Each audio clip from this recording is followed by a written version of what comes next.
وہ حاجت اصلیہ ہے. لیکن عموماً اس طرح ہوتا ہے کہ لوگ ایک گھر میں مقیم ہوتے ہیں اور 2-4 گھر انہوں نے ایکسٹرا لے کر کرائے پر دیے ہوتے ہیں، تو وہ حاجت اصلیہ نہیں ہے. یا اسی طرح ایک شخص کے پاس سواری ہوتی ہے لیکن اس کو شوق ہوتا ہے کہ یار میں فلاں کار بھی لوں، فلاں بائک بھی لوں، تو جو وہ اس نے شوق کے لیے لیا ہے وہ حاجت اصلیہ کے علاوہ ہے. ہاں، شوق کے لیے اگر وہ ایک رکھتا ہے تو وہ تو ٹھیک ہے، لیکن شوق کے لیے ایک سے زائد جو اس کی حاجت اصلیہ ہے اس کے علاوہ جو رکھے گا وہ حاجت اصلیہ نہیں ہے اور اس پر قربانی واجب ہوگی. تو آئیے ناظرین چلتے ہیں اپنے دوسرے پوائنٹ کی طرف. ہمارا جو نمبر 2 پوائنٹ ہے وہ یہ ہے کہ وقت. ناظرین وقت بہت ہی اہمیت کا عامل ہے. وقت اپنی پاس بہت سی اہمیت کو سمیٹے ہے. اور ناظرین وقت جو ہے وہ جب چلے جاتا ہے واپس نہیں آتا. بزرگ بھی فرماتے ہیں کہ بیٹا وقت کی جو ہے وہ قدر کرو، کیونکہ گیا وقت کبھی ہاتھ نہیں آتا. اور وقت ہر کام کے لیے ایک وقت مختص کیا گیا ہے. اس وقت سے پہلے اور بعد میں وہ کام نہیں کیا جا سکتا. جو وقت مقرر ہے اس میں رہ کر ہی ہم نے اس کا کام کرنا ہے. اگر آپ جس بھی شعبے سے تعلق رکھتے ہیں ناظرین، اگر آپ اسکول جاتے ہیں، آپ کالج جاتے ہیں، یونیورسٹی جاتے ہیں، تو آپ کو وقت پر پہنچنا ہوتا ہے. اگر آپ وقت پر نہیں جاتے تو آپ کو پنش دی جاتی ہے، آپ کو پنشمنٹ کر دی جاتا ہے. اور اگر آپ کہیں کام کرتے ہیں تو آپ کو اپنے دفتر، آپ کو اپنے کارخانے، جہاں بھی آپ کام کرتے ہیں وہاں پر آپ کو وقت سے پہنچنا ہوتا ہے.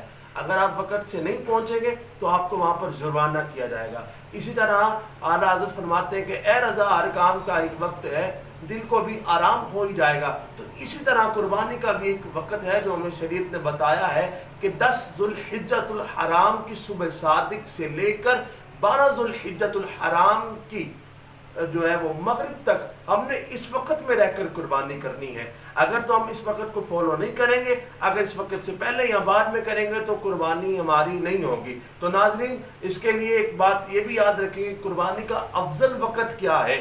تو قربانی کا افضل وقت ذوالحجۃ الحرام کی 10 تاریخ کو جب ہم صبح فجر کے بعد نہا دھو کر اچھے کپڑے پہن کر اپنے آقا کی سنت کو ادا کر کے اب جب ہم بقرہ عید کی نماز پڑھیں گے اور اس کے بعد عیدگاہ میں جا کے نماز ادا کر کے لوگوں سے گلے مل کر آتے ساتھ ہی اپنے گھر والوں سے مل کر سب سے پہلے جو ہے وہ اگر تو قربانی کا جانور موجود ہے تو قربانی کریں. اور ناظرین یہی سب سے افضل ہے، یہی سب سے افضل وقت ہے. تو دعا ہے کہ اللہ رب العزت ہمیں وقت میں رہ کر قربانی کرنے کی توفیق عطا فرمائے. تو ناظرین اس کے ساتھ ہم اپنے تیسرے پوائنٹ کی طرف چلتے ہیں جو بہت ہی اہمیت کا حامل ہے. ناظرین اکثر اوقات لوگ یوں کرتے ہیں کہ پورے گھر کے لوگوں پر اکثر اوقات قربانی جو واجب ہوتی ہے، یا پورے گھر نہیں یا کچھ افراد پر قربانی واجب ہوتی ہے، تو ان کی طرف سے جو سربراہ ہوتا ہے وہ ایک ہی جانور، ایک ہی بکرا لے آتا ہے اور کہتا جی سب کی طرف سے. تو ایک بات یاد رکھیے گا، وہ سب کی طرف سے نہیں، وہ کسی ایک کی طرف سے بھی نہیں، کیونکہ بکرے میں صرف ایک ہی حصہ ہوتا ہے. اگر تو آپ بکرے میں سے ایک حصے کی نیت کریں گے کسی ایک حصے کے لیے تو آپ کی قربانی ہوگی، وگرنہ قربانی نہیں ہوگی. تو اگر ان 4 5 6 7 8 لوگوں پر قربانی واجب ہے تو ہر فرد کے لیے قربانی علیحدہ کی جائے گی. یعنی بکرے پر ایک حصہ ہوتا ہے اور گائے پر 7 حصے ہوتے ہیں اور اونٹ پر بھی 7 حصے ہوتے ہیں. اگر اونٹ ہے تو 7 حصے اس میں ہیں، اگر تو گائے ہیں تو اس میں بھی آپ 7 حصے کر سکتے ہیں. اگر بکرا ہے تو اس کا ایک ہی حصہ ہوگا. اس بات کو یاد رکھیں کہ ناظرین جو قربانی کا گوشت ہے وہ صرف اپنے تک محدود نہ رکھیں، کیونکہ اپنے تک محدود رکھنا گناہ نہیں ہے، لیکن مستحب عمل یہ ہے کہ اس کے 3 حصے کیے جائیں. ایک حصہ اپنے پاس رکھیں، ایک رشتہ داروں میں اور ایک غریب اور نادار لوگوں میں. کیونکہ آپ تو ناظرین سارا سال گوشت کھاتے، گوشت جو ہے وہ تناول کرتے رہتے ہیں، لیکن جو لوگ غریب ہیں، جو گوشت نہیں کھا سکتے، ان کا خاصا خیال رکھیں. ان کے گھر میں زیادہ سے زیادہ گوشت پہنچائیں. اگرچہ وہ آپ کے خاندان میں سے ہیں، اگرچہ وہ آپ کے محلے دار ہیں، اگرچہ وہ آپ کے دوست ہیں، لیکن کوشش کریں کہ جو غریب ہیں، جو نادار ہیں، جو گوشت نہیں کھا سکتے، تو ناظرین ان کے لیے اس گوشت کا خاص اہتمام کریں. اور لاسٹ میں آپ سے ایک بات کرنا چاہتا ہوں کہ جو قربانی کی کھالیں ہیں وہ دعوت اسلامی کو دیں.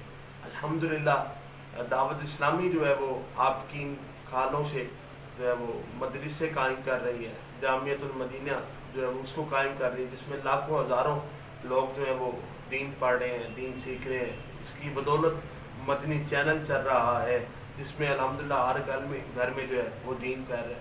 اور الحمدللہ دعوت اسلامی کے غالباً 100 سے زائد شعبہ جات ہیں، 100 سے زائد ڈپارٹمنٹ ہیں جس میں وہ کام کر رہی ہے.